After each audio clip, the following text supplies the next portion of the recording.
my totally unofficial, very organised speech where I've written like 5 dot points before I play you the song, because I thought I'd have a chat to you about how I decided to write it and why I decided to write about what I wrote about. So about a month ago, I went down to... I came here to the wrong NGV first, and then I went to the right NGV, and I had a chat with Michael about the painting because he knows so much about it, and he was telling me all about. I don't know stuff about art, as will become apparent the more I talk to you, but I learned a lot of stuff from him, and so the whole time he was speaking to me, I was kind of thinking, okay, maybe I could write something about that, or maybe that's interesting, and there are a lot of things that I decided not to write about, but I thought I'd tell you what they are anyway, just so you can hear them. At one point, Michael was talking to me about Tom Roberts and Frederick McCubbin being BFFs at art school together and getting expelled, and then how they kind of joined up with Arthur Streeton, who was a little bit quieter, and then Charles Conder, who was just party guy, wild child, took a lot of drugs, got some STIs, and that the 4 of them would go away and paint together. And he said to me, Tom and Fred were kind of the older 2. And in my head I went, oh, they're Lennon and McCartney. And like Arthur Streeton is like George Harrison because he's a bit quiet, and Charles Conder is the Ringo. I could totally write it. You can't write a thing about that. It doesn't work, and it's not very clever. So cross that off the list. I was also really fascinated by their open studio concept, that they would, for things like the 9x5 exhibit, that they would open up their studios, and so that it didn't look like a trashy artist studio, they would hang like Japanese screens and lanterns and have wine, and that seemed like a very early hipster concept to me, except now we would do it with milk crates and like homebrewed, gluten-free beer, and I'm not sure that a visual artist these days can afford a studio at 95 Collins Street. That didn't work, cross that off the list. And then I came to our tar boy, whose real name was Susan Davis.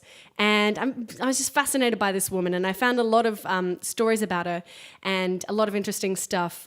Later in her life, she just referred to Tom Roberts as that artist chap from Melbourne, which is a nice way to refer to someone who basically founded Australian Impressionism.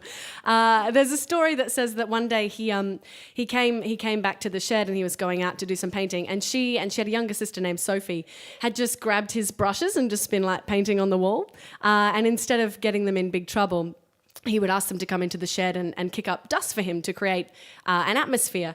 And he obviously ended up putting Susan in the painting, which I really like, that this is supposed to be a picture of, Australian masculinity at its finest, and the centre of the picture is a little girl. I quite like that idea. There are 2 other things that I kind of thought of that are in the song now. I thought about Click Go the Shears, because it's a song that I've known since I was a little kid. And it's a song that's, very well known. It's a classic Australian song. And it was actually the first time it was published, if my research is correct, was in 1891 at the time of the massive shearers' strike.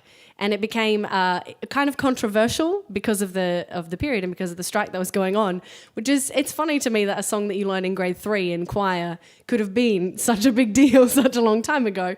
So that's something that I've quoted musically. Some people would call that stealing. I call it an homage. And the last thing I want to talk about is the concept of painting on plein air, which means in the open air, which is something that Tom Roberts kind of did particularly in Europe.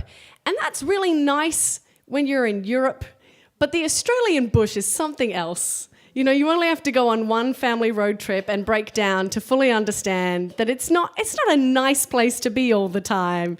It's hot, and there's flies, and most things out there want to kill you. They don't want you to... we're not meant to be in the bush. Are you picking up that I'm not an outdoors person?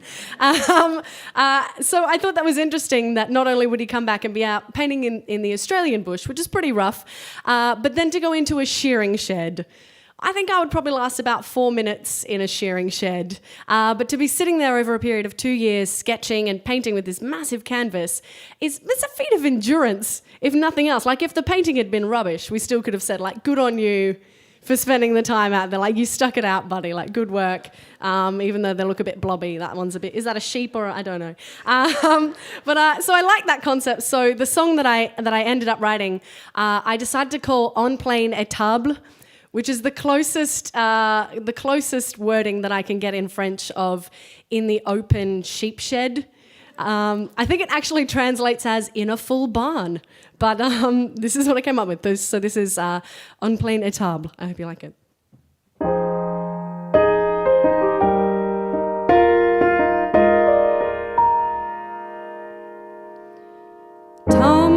sits in the shed, sweat on his brow, brush in his hand. He flicks through his sketches again, looks back at his canvas, not quite what he'd planned. He's sleeping on wool bales, he's covered in dust, but it's fine, he's got his resilience. He says, I have to keep working, I know that I must, 'cause I'm striving for sheer brilliance.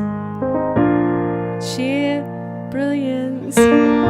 Stick to painting, Tom, don't be smart. Stick to focusing hard on your art. Click, go the shears, Tom, click, click, click. Capture the light, but it moves too quick. And painting on plein air is fine if you're in a meadow, a field, or at sea. But the flies, they buzz round his head, they get in his paints, and still he can't leave. The shed is so crowded, so noisy, so hot, he quietly mutters a curse. The smell of the rams is ripe today, and the smell of the shearers is worse.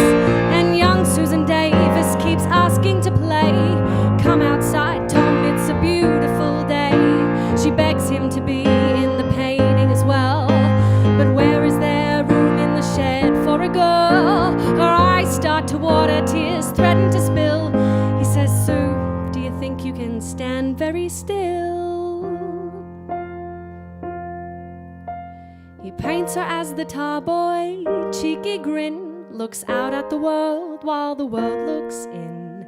He likes this little secret, the girl amongst the men.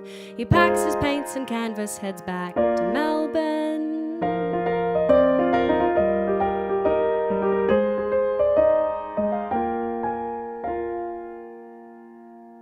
There you go. Thank you. Ladies and gentlemen, Gillian Cosgriff.